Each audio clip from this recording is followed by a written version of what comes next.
Welcome everyone back to the Crimson 15 Podcast. I'm your host, Crimson Sen. M15 PCA. Be sure to follow us over on Twitter at C15 Podcast. Join the discussion over on Discord. Link in the description below. If you're enjoying the videos, be sure to like, sub, share, and hit that bell for notifications. So I took a little break from the comment response videos for the Orville. So it's about 3 weeks old, but yeah. we're getting to it now. This is going to be the comments response video for Blood of the Patriots. And for those of you, if this is your first time watching this series of videos, we start with the most popular comment and then we respond and then work our way down. Yep. So our very first comment is from Surf Trektronics. I want the Kalon War to go on for 2 seasons. I was hoping for a cost of war planning or defense type episode, but this was still good. I think that those threads are still there. Yeah. McFarlane does a pretty good job of bringing things back and not forgetting about things really, but that's going to be an ongoing enemy. Yeah. Well, the thing is, I like the fact with the whole you thought Krill's gonna be the main enemy, and then it just turns on its head and makes it the Kalon. I just love that twist. And how we all thought, they're going to just be not necessarily joining the Union, but at least they're not enemies. Well, we got that wrong. No, they're definitely the biggest threat because they don't want to just for the most part, the Krill don't think much of other sentient life, but they can be reasoned with. Yeah. Machines, once they make a decision, they're pretty much Kalon Prime made up his mind. They don't really care. Yeah. Xena the Third. Oh my heart. I love the episode. Yet again, another good one. I do have to wonder when the Orville crew started their little ruse. I thought from the get-go that the girl was the weapon, but the girl not being his daughter was a bit of a twist. Tala keeps being great. The stuff with Oren was heart-wrenching. Malloy losing his friend again and having to leave him behind. The scene where Tala and Oren's daughter. Have you ever seen his eyeline? I love it. That was so cool because she's super strong and she had no idea that she was. She's like, she's kind of a smaller woman. I can overpower. No. She's like, I just love what she says. You never meant to slam me for having you. Yeah, because right there you would have just killed me. There's no way you would have. You're not holding me ransom. Yeah, she's like, dude, she could totally rip your arms off and beat you to death with them. Yeah. The scene with Tala and Oren's daughter. Meet the Zillahan. They loved it. It was a very good episode. It might set up some stuff in the future Kalon Union plot, because while the crew of the Orville seems to have Isaac back in the open arms, but the people on the Union who lost loved ones because of the unprovoked attack. I'm loving the stuff with the Krill, the designs and the costumes, the makeup and everything. They're so well written. I love the Krill. They're cool enough to be a Trek. Oh, they're amazing. Race. They got a cool look to them. Their ships have a kind of a sleek, spiky look. And I love their origin story. And their weapons and their religious. Well, do I say all the ships look all differently in a unique way with each alien race on this show? They look amazing and completely different. That's what I like about it. And so you can look at them and you can tell, okay, that's from this race. That's from this race. That's a Mochlin. That's a Krill ship. That's a Kalon ship. You can, And I think I like how every race has its own approach to space design. Yes. The way, so it's very, very unique. It's just really cool, and I love the way that it just gives you that profile. Yeah. You see a Union ship, you can see it in silhouette, and you can tell, that's a Union ship. Yeah, that's how synonymous it is with the show. Yeah, I just like those rings on the back. It's just cool. But it's funny, at the same time, Dal didn't know, but at the same time, she didn't know her ability was her blood could blow things up, so it's kind of like they didn't know. But hers is more of a suicide type weapon. Exactly. I guess she was cool with it. Just go in there and blow yourself up. I guess because she was, tortured and all that. Yeah, at this point, she didn't care. Clid or Rock. Again, it's up on screen. I do apologize for messing up names. When Malloy shot Tala, I was like, is every character going to get a betrayal redemption arc this season? Personally, I loved it. The Tala slapped that gloves on. When you have liked and seen the repercussions of Isaac a little slip up, bit more there. But they are working on one side and having to figure stuff out while in short of time out. Felt a bit off. Yeah, a lot of people that did come up, and even in the episode after this, it didn't really feel like Isaac, nothing, like there was no repercussions. I'm hoping this is just a hoping thing. I know exactly it's not what the commenter's saying, but the future episode, Finn and Isaac kind of get close again like they were before, and they go to Earth, and then maybe Isaac gets some problems with people on Earth. And people they lost loved ones in that battle. See, maybe that might be an issue. Might be a thing. That'd be cool. Love that we finally got more Malloy-centric episode, though. And Yanfit got the medal. Should have sunk into him, though. Even though the surface tension is pretty high since he isn't living sweat trails behind around him. I'm assuming he just made it more dense so that it wouldn't fall into it. But that would have been kind of funny, a little gag. But again, of course, that would have took a little more CGI. And it's probably something they thought about and didn't do. No, that's not even. That is a very McFarlane kind of joke. Like we're just bloop, exactly like a Jello that has like fruit in it. It's just in the center. Go through. Toward Marcus Birkeland Jacobson. I really like this episode. Finally, a proper Gordon Malloy episode. I like the character episodes. I never knew how much I loved character episodes until we started really delving into Discovery, where it has no character episodes, and how boring and how all the impact is taken out of deaths. There's no impact when it comes to betrayals. You don't care. Because you don't care. I'm glad we have these moments with these characters. So if something does happen, I feel so bad because I got to learn them intimately. But it's also great acting, too. Yeah, the acting always helps. It always helps. Lord LaRouche. Oren reminds me of both Captain Maxwell and a little bit of Editon, but Maxwell trying to get revenge on the Krill killing his family, and like Maxwell against the Cardassians. I remember how he took the ship. Yeah, exactly. But the thing is, he had a whole ship though. There was just one guy, and he was right. They were, but it doesn't matter though. They were trying to keep the peace. Remember the great scene where he's talking with Massa, who ends up being Golda Khan in the future. I love the that. Same actor. Columbo is such an amazing actor who played good time. He goes, "Well, the reason why, I knew you. We scanned you, and we realized that you did have more than that. But if we would have investigated, we wouldn't be having this conversation. I was here to keep the peace." Yeah, so that's why I didn't go any further. I know we get some other comments, but that's what it's about. It's this piece can save millions of lives, especially with the Kalan threat. You don't got a choice. And this isn't. I know there's that would be like at the end of World War II. We're not going to sign a peace treaty with Japan. We're going to kill them all. No, when you have the opportunity for peace, you take it. You have to make it work. And sometimes it works out, sometimes it doesn't. But you have to try. Remember in this episode, Mercer told the Krill they've been fighting for decades. So they've been longer than they've been alive. So 50 plus years they've been at war. Yeah. So maybe this is better. It is better. Yeah. Sorry guys, I know a lot of people do, but no, it's better.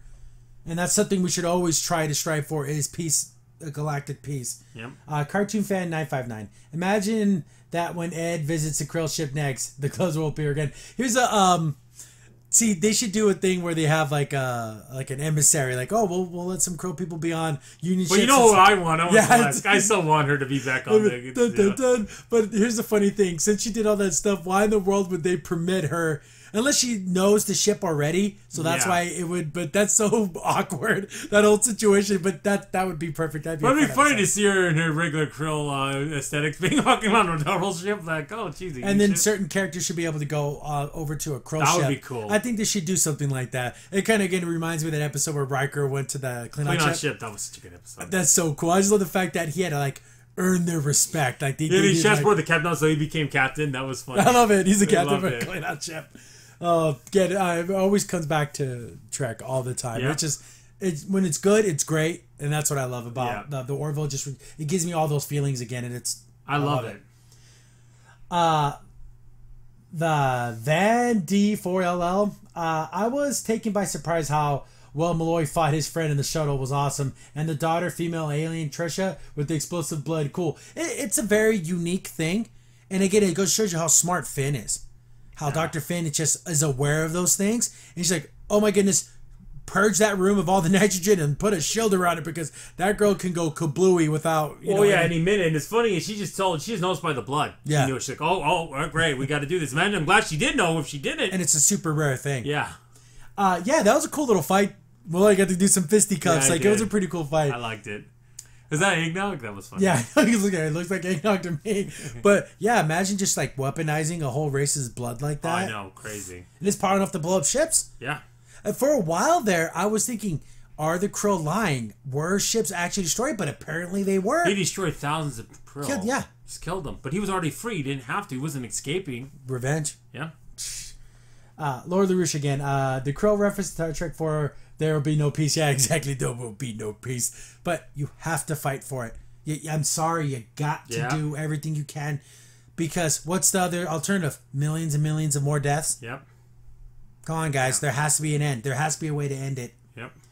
Kevin Jones. I love seeing Ted Danson. Admiral Danson. I don't know if his character has a real name. I think his name is it was Larson or something. I think it might Admiral be Danson. I just say Ted Danson. Not just like I do it as an affectionate thing. I'm not doing it to be mean or anything. Iron Bone from Teen Wolf. I know I keep saying this, but the Orville continues to not disappoint me. And while on one hand this episode was a bit predictable at times, it did surprise me as well.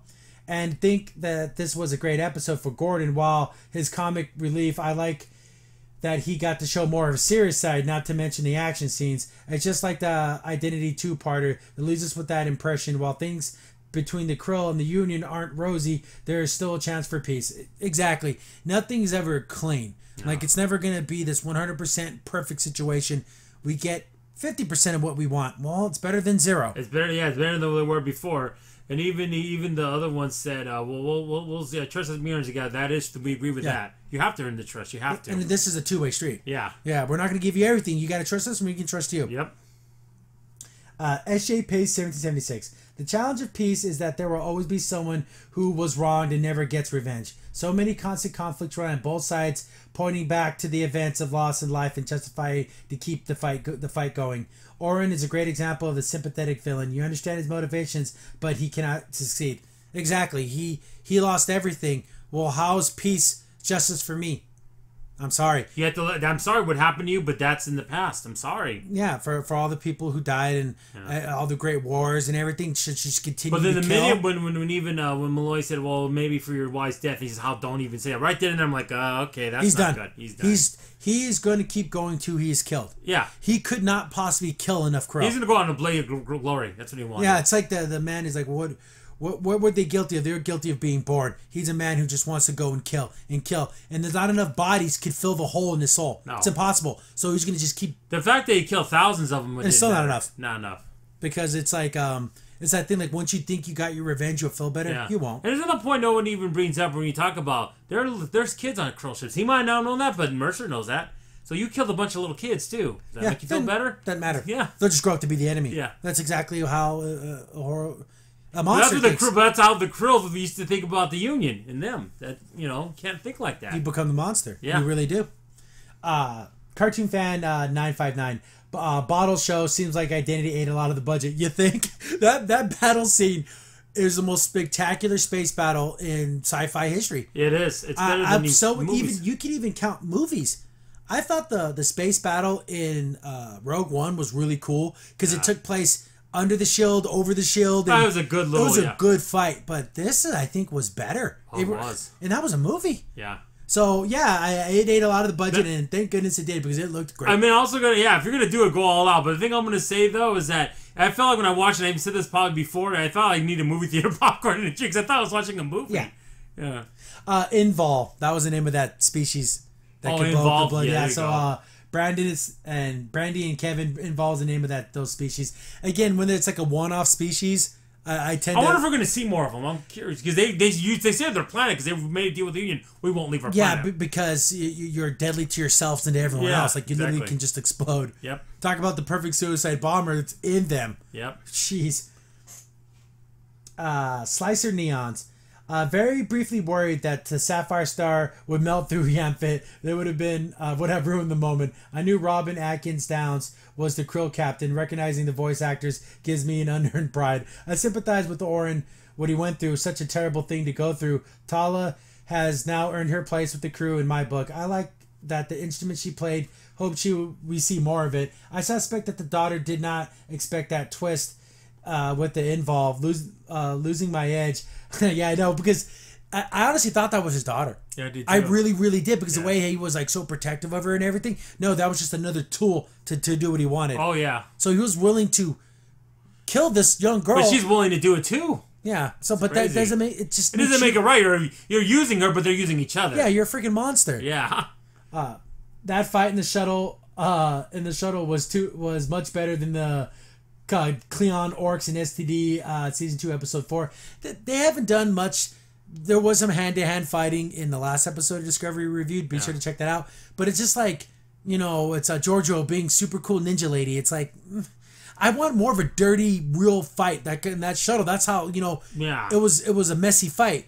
in Discovery, it's too clean. It's not a kung fu The only movie. time was the one he mentioned when the cleaners are fighting each other. That kind of felt a little more organic, but everything else, it feels so fake. It's so and there's no realness to it. My only issue is that the last 3 episodes was the Hulu subtitle spoiling things a bit early. Don't you just hate when that happens? Yeah, sometimes when the subtitles, like when a character reveals a plot point and the subtitle's already on screen. Well, that's why you should listen to it. But if you're like at work or something, obviously, or you're like on a bus, you want to you want to have headphones read the words. on. Yeah. The timing of subtitles, but again, I just don't think that. But I don't think it's out of the control of Orville. Yeah. That's just a Hulu thing. That's just something that happens. Or if I'm on Twitter, since we're West Coast, it airs earlier, and then like people, an hour early. And people will be posting stuff on Twitter. I'm like, I don't want to see it. That's why I don't look at Twitter for that hour. I just wait until Orville starts. I want 2 things: a model of the Krill fighter I can place next to my Star Wars titanium ships, and something to tie Kurtzman to the chair. Turn on the Orville and yell his ear and take notes. Though STD probably can't be saved. A good thing, I suppose. But I wish the official Star Trek was the best sci-fi for the decade. Props to Seth for swiping the crown. Yeah, he took it. He took it, guys. Right now, we're talking about Star Trek right now. It's not. It's see, here's the thing.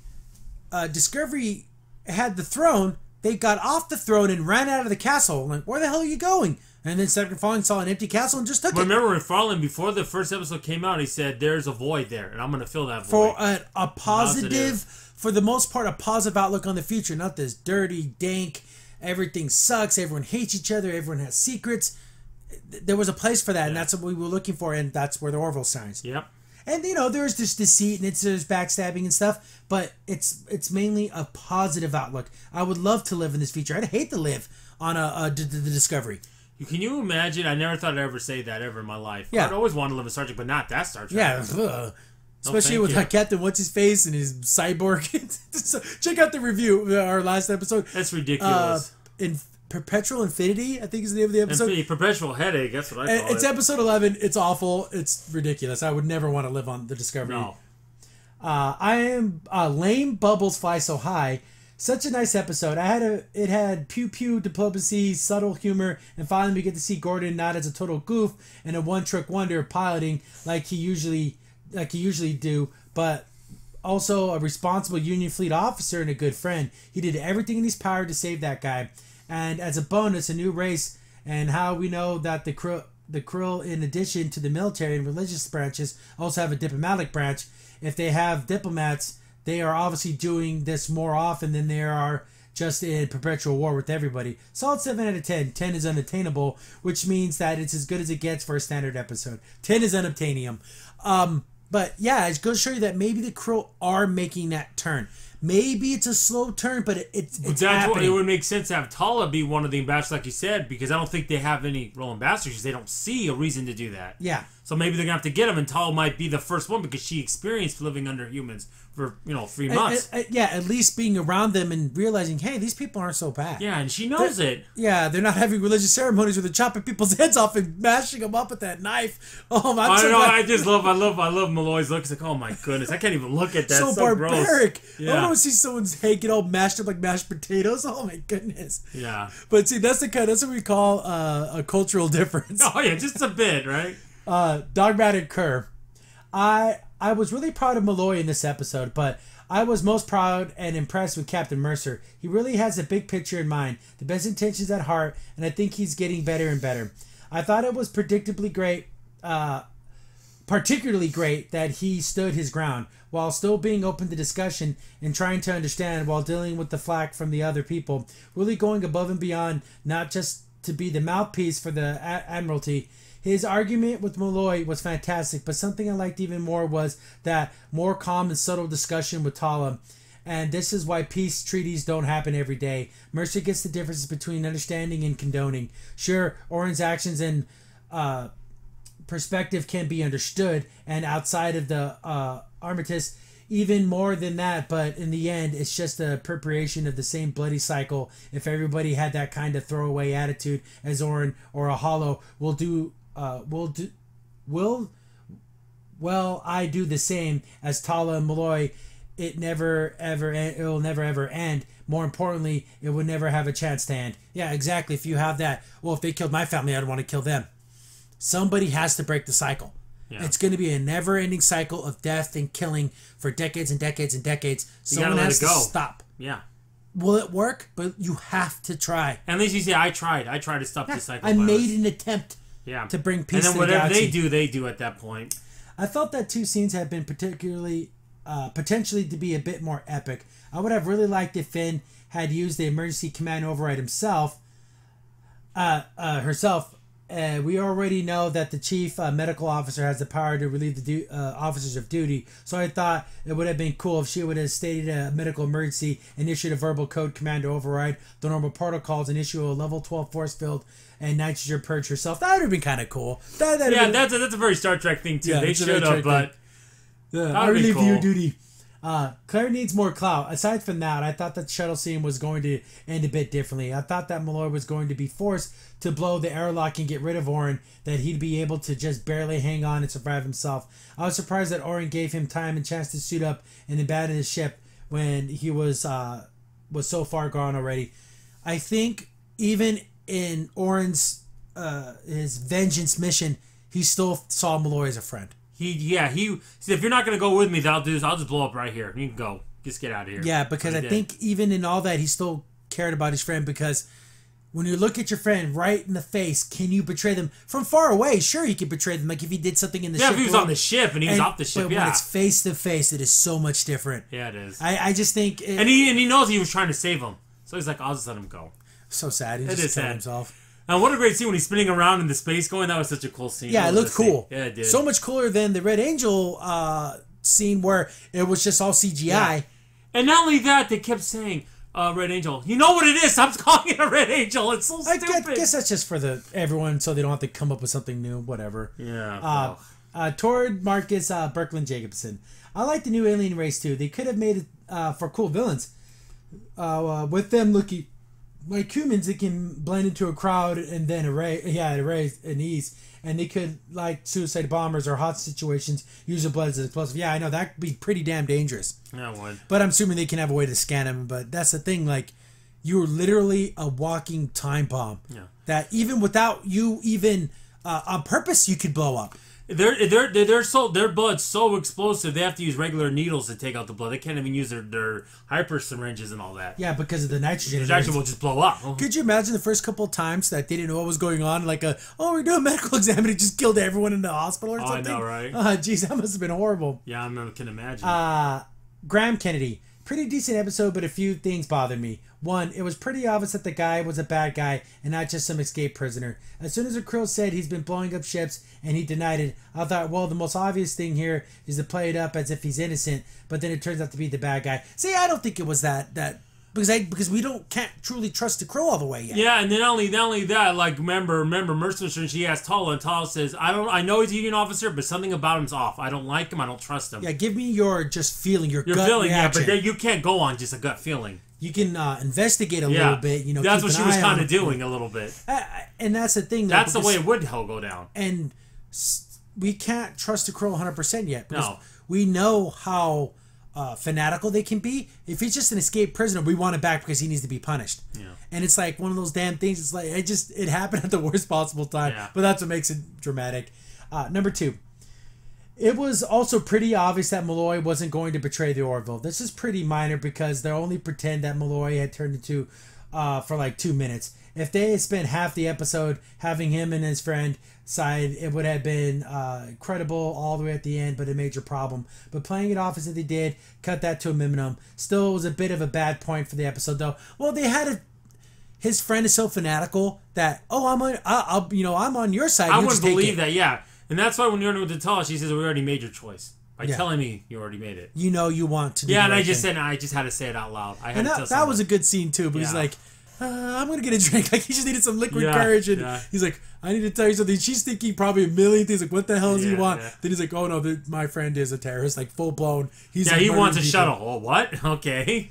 3. The biggest issue, the shuttle scene. Malloy had the guy at gunpoint. Why not stun him? We saw Malloy use the exact gun to stun Tala just a few minutes before. If Malloy had just stunned him the first and then and then had him at gunpoint, the situation ends right there. And then even after he sets the bomb up, why not just stun him and take the bomb and throw it overboard? Malloy's alive. The bad guy's alive. The bomb's gone. The shuttle, okay, everything worked out perfectly. At this rate, this is okay because I don't think the Orville ever had a really bad episode, but this episode really nagged me. Here's one. It's a TV show. Yeah. So we need those dramatic moments. Yeah, technically if you would have just shot him and stunned him. But he wanted to give him a choice. He wanted to talk to his friend. Yeah. He's like, come on, maybe if I talk to you and I bear everything with you, you'll choose the right. That'll actually kind of help him too when he went to court. And that would help him, but at least he gave up. He tried to save his friend. See, there's a way why he didn't. If it would just have been a regular person, sure, stun him. Yeah, if it was just some security officer, but this is Malloy's like, this is my best friend who saved my life. Yeah. I owe this man everything. So I have to give him every opportunity. Exactly. So I can understand why, from a tactical perspective, why he didn't just shoot him. Yeah. But this was his friend. Yep. So I kind of. I give him a chance. That's why I see your points. I'm not saying they're bad. I don't necessarily agree with it.